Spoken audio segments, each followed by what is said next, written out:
Hello everyone, welcome to my class. तो आप सबको ज्योग्राफी क्लास में स्वागत है। तो हम लोग ज्योग्राफी का first chapter India size and location के बारे में पढ़ रहे थे।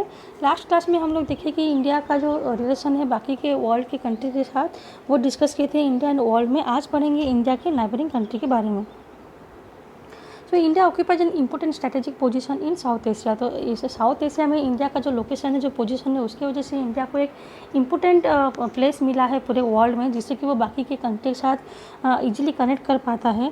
तो इंडिया में 28 स्टेट्स और 8 यूनियन टेरिटरीज होता है। तो पहले 9 यूनियन टेरिटरीज हुआ था, लेकिन जो Daman and Diu and Dadra and Nagar Haveli उसको एक कर दिया गया है। तो अभी वो 8 यूनियन टेरिटरीज हो गया है। तो there are 28 states and 8 union territories.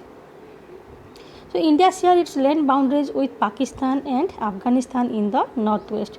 तो मैप में देख सकते हो कि नॉर्थ वेस्ट में, जो कि नॉर्दर्न पार्ट और वेस्टर्न पार्ट के जो बीच का है, उसको बोलते हैं नॉर्थ वेस्ट एरिया। तो वहाँ पे जो कंट्री आता है वो है Pakistan and Afghanistan. Then north में आता है चाइना, नेपाल एंड भूटान। उसके बाद नॉर्थ साइड में देखो मैप में आता है चाइना, देन इसमें है नेपाल और आता है भूटान।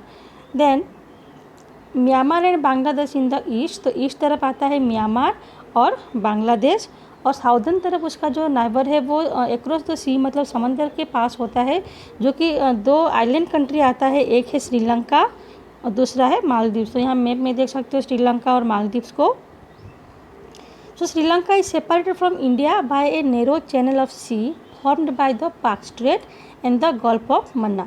तो यहाँ पे जो श्रीलंका है वो इंडिया से सेपरेटेड है through a narrow channel of water. तो यहाँ पे एक पतला सा वाटर का जो बॉडी है उससे श्रीलंका इंडिया से अलग होता है, जिसको कि हम लोग बोलते हैं पाक स्ट्रेट बोलते हैं, and the gulf of Mannar.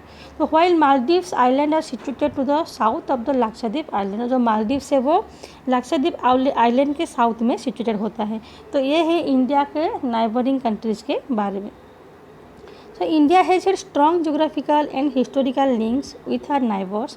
Look at the physical map of Asia in your atlas and note how India stands apart from the rest of the Asia। तो ये था चैप्टर के बारे में। यहाँ पे एक बॉक्स दिया है जिसमें लिखा है फाइंड आउट। तो उसमें कुछ क्वेश्चंस हैं। तो उस क्वेश्चन के हिसाब से फर्स्ट क्वेश्चन आता है the number of union territories along the western and eastern coast. तो वेस्टर्न और ईस्टर्न कोस्ट में कौन कौन से यूनियन टेरिटरी आते हैं? तो यहाँ पे वेस्टर्न कोस्ट में आएगा Daman and Diu and Dadra and Nagar Haveli, and eastern coast में आता है पुडुचेरी। देन नेक्स्ट क्वेश्चन यहाँ पे आता है the area wise which is the smallest and which is the largest state. तो सबसे स्मॉलेस्ट स्टेट यहाँ पे आता है गोवा, एंड लार्जेस्ट में आएगा Rajasthan. Then third question the state which do not have an international border और लाई ऑन द कोस्ट। ऐसा स्टेट जो कि किसी इंटरनेशनल बॉर्डर के साथ उसका बाउंड्री शेयर ना करा हो, या फिर कोस्ट एरिया पे, वो कोस्टल एरिया पे ना रहा हो। तो इसमें आता है तेलंगाना, मध्य प्रदेश, छत्तीसगढ़, झारखंड, हरियाणा, बस इतना ही। देन नेक्स्ट क्वेश्चन आता है, इसमें 4 नेबरिंग कंट्री का नाम दिया है और उसके साथ कौन कौन सा स्टेट बाउंड्री शेयर होता है उसका नाम लिखना है। तो फर्स्ट में आता है पाकिस्तान। तो पाकिस्तान के साथ जो स्टेट बाउंड्री शेयर करते हैं वो है गुजरात, राजस्थान, देन पंजाब और जम्मू कश्मीर और लद्दाख, जो कि अभी यूनियन टेरिटरी बन चुके हैं। तो बस 3 ही स्टेट आएंगे।